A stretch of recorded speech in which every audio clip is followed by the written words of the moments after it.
안녕하세요. 이건우 목사입니다. 오늘은 히브리서 8장을 같이 읽어보려 합니다.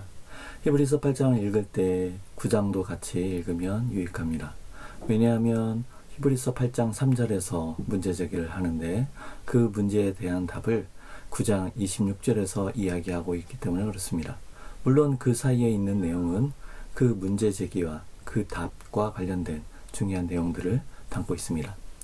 오늘 본문 1절 보겠습니다. 지금 우리가 하는 말의 요점은 이러한 대제사장이 우리에게 있다는 것이라. 지금 히브리서를 쓰고 있는 여러 가지 이야기를 쭉 진행해 오고 있는데 하나님이 아들을 통해서 말씀을 주셨다라는 것, 그 아들이 구원을 위하여서 우리들의 신실한 대제사장이 되어주셨다라는 것, 멜기세덱의 반차를 따라 영원한 제사장으로서 계시는 그분이 우리에게 있다, 우리와 함께 있다는 것, 이것이 아주 중요한 거다라는 이야기입니다. 그는 하늘에서 지극히 크신 이의 보좌 우편에 앉으셨으니 성소와 참 장막에서 섬기는 이시라. 이 장막은 주께서 세우신 것이요 사람이 세운 것이 아니다. 일단 그 대제사장 되신 예수 그리스도는 하늘 보좌 우편에 앉아 계십니다. 이것은 권위와 관련되어 있는 것으로서 그분이 왕으로 계시다라는 겁니다. 그리고 제사장으로 섬기는데 그 장소는 사람의 손으로 짓지 아니한 하늘에 있는 참 성소, 하늘 성소에서 섬기는 분이시라는 겁니다. 손으로 짓는 것과 하늘에 있는 것의 차이는 이어지는 구절에서 또 이야기가 됩니다. 3절 대제사장마다 예물과 제사드림을 위하여 세운 자다. 대제사장은 예물과 제사드림을 위하여 세웠다라는 이야기입니다. 대제사장을 세운 목적이죠. 그렇기 때문에 그도 예수님도 무엇인가 드린 것이 있어야 한다. 하늘 성소든 이 땅의 성소든 간에 그 성소에서 대제사장으로 있다면 목적대로 무엇인가 드릴 것이 있어야 한다는 겁니다. 이 문제 제기한 답을 9장 26절에서는 그 자신을 제물로 드렸다라고 이야기합니다. 4절 예수께서 만일 땅에 계셨더라면 제사장이 되지 아니하셨을 것이니 제사장이 되지 못하셨을 것이다 라는 이야기입니다. 이는 율법을 따라 예물을 드리는 제사장이 있기 때문입니다. 그들이 섬기는 것은 하늘에 있는 것의 모형과 그림자라. 모세가 장막을 지으려 할 때에 지시하심을 얻음과 같으니 이르시되 산과 모든 것을 산에서 내게 보이던 본을 따라 지으라 하셨느니라. 그러나 이제 그는 더 아름다운 직분을 얻었으니 그는 더 좋은 약속으로 세우신 더 좋은 언약의 중보자시라. 4절에서 6절, 일단 4절에서는 예수님이 이 땅에 계셨더라면 제사장이 될 수 없었다 라고 이야기합니다. 그 이유는 이 땅에 제사장이 있기 때문이라는 겁니다. 그리고 이 땅에 있는 제사장은 하늘의 것을 보고 모형과 그림자로 지은, 사람들의 손으로 통해서 지은 그 이 땅의 성소에서 섬기는 자들이라는 겁니다. 그러면 이 땅에서 제사장 대신 되지 못한 예수님은 그보다 더 아름다운 직분을 얻으셨다. 더 좋은 약속의, 더 좋은 언약의 보증인이 되어주셨다라는 이야기입니다. 그 이야기는 이 땅에서 제사장이 되지 못하셨지만 그것보다 훨씬 더 탁월하고 훨씬 더 좋은 대제사장이 되어주셨다는 비교를 통해서 강조하고 있는 것이죠. 앞서 이야기했던 것처럼 예수님은 하늘 성소에서 섬기는 대제사장이십니다. 이 땅에 있는 성소에서 섬기는 제사장들과는 격을 달리하고 있습니다. 그러면 더 좋은 약속, 더 좋은 언약을 이야기하는데 그 언약, 그것이 무엇인지는 이어지는 구절에서 이야기하는데 저 첫 언약이 무음하였더라면 둘째 것을 요구할 일이 없었으려니와. 첫 언약과 둘째 언약, 새 언약, 옛 언약과 새 언약을 이야기합니다.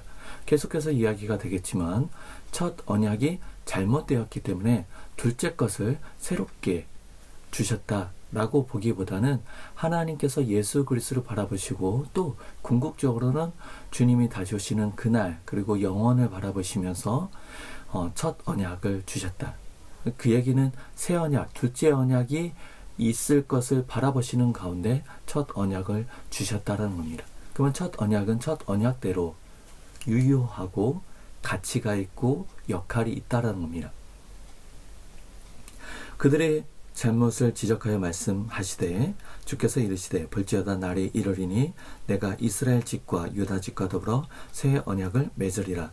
또 주께서 이르시기를 이 언약은 내가 그들의 열조의 손을 잡고 애굽 땅에서 인도하여 내던 날에 그들과 맺은 언약과 같지 아니하도다.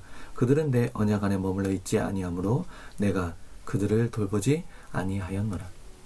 첫 언약, 그들이 언약 안에 있지 않기 때문에 그들을 돌보지 않았고 그 첫 언약과 다른 새로운 언약을 맺으시겠다라고 이야기합니다. 그러면 그 첫 언약은 무엇인가? 우리가 율법주의라고 얘기할 수가 있고 강제적인 것들로 생각할 수가 있는데 구절을 자세히 읽어보면 하나님께서 출애굽 가운데 은혜를 먼저 베풀어 주셨습니다. 그 은혜 가운데 그들을 당신의 나라로 당신의 백성 삼아 주셨다는 겁니다. 그렇게 언약을 맺으시고 그 백성들에게 말씀을 주셨는데 그들이 순종하지 않고 그것을 거부했기 때문에 하나님이 그들을 돌보지 않으시고 새로운 언약을 주시겠다라고 이야기합니다. 이어지는 10절 또 주께서 이르시되 그날 후에 내가 이스라엘 집과 맺을 언약은 이것이니 내 법을 그들의 생각에 두고 그들의 마음에 이것을 기록하리라. 나는 그들에게 하나님이 되고 그들은 내게 백성이 되리라. 또 각각 자기 나라 사람과 각각 자기 형제를 가르쳐 이르기를 주를 알라 하지 아니할 것은 그들이 작은 자로부터 큰 자까지 다 나를 알미라. 내가 그들의 불의를 긍휼히 여기고 그들의 죄를 다시 기억하지 아니하리라 하셨느니라. 일단 첫 언약 가운데 주어져 있는 속죄의 제사는 온전하지 못했습니다. 해마다 새로운 제물로 하나님께 드렸어야 되는데 새 언약 가운데 예수 대제사장을 통한 그 속죄의 제사는 영원한 효력을 발휘해서 우리가 새로운 제물을 가지고 나아갈 필요가 없습니다. 그러하기 때문에 하나님이 우리의 죄를 돌아보지 않으신다, 기억하지 않으신다라고 이야기하시는 겁니다. 그리고 또 다른 하나는 첫 언약은 돌판에 새겨서 주어졌어요. 그래서 그 첫 언약 안에 있었던 사람들은 마음으로 우상을 숭배하며 겉으로 하나님을 예배하는 그러한 행위를 가지고 있었던 사람들이 있었습니다. 그리고 육체의 할례를 통해서 하나님의 백성 되었다라고 증거하며 마음으로 또 입술로 우상을 숭배하고 하나님의 말씀에 불순종하는 사람들이 있었습니다. 그러하기 때문에 그들이 그 언약 안에 있지 아니하였다라고 말씀하시는 것이죠. 그런데 새 언약은 돌판이 아니라 마음에 새기신다고 했습니다. 하나님의 백성은 하나님의 돈은 하나님의 나라는 이와 같다라고 마음판에 새겨주신다는 거죠.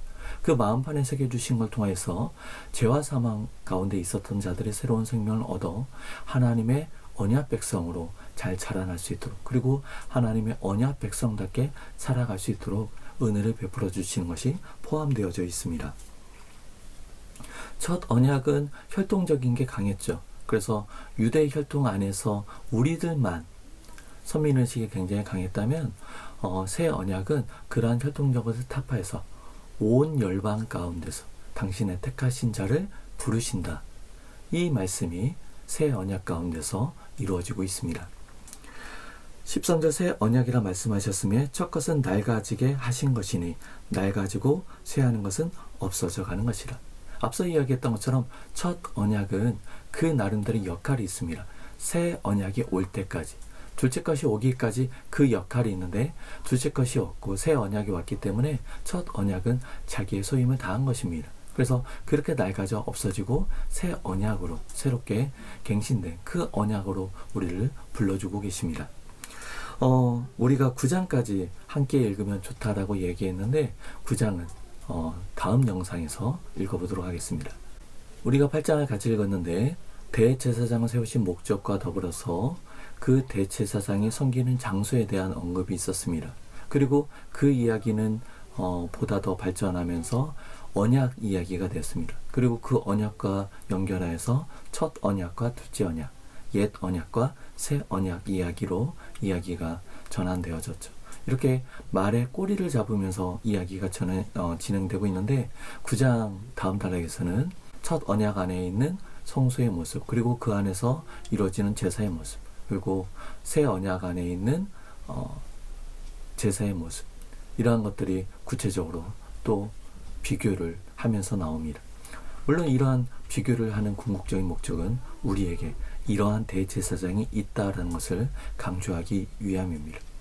우리가 살아가는 세상 가운데 예수 그리스도가 우리와 함께 계시다는 것, 그것이 얼마나 큰 은혜이고 놀라운 축복인지를 우리가 알아가면 알아갈수록 이 세상을 넉넉히 견디어갈 수 있을 것입니다. 오늘은 여기까지 하겠습니다. 감사합니다.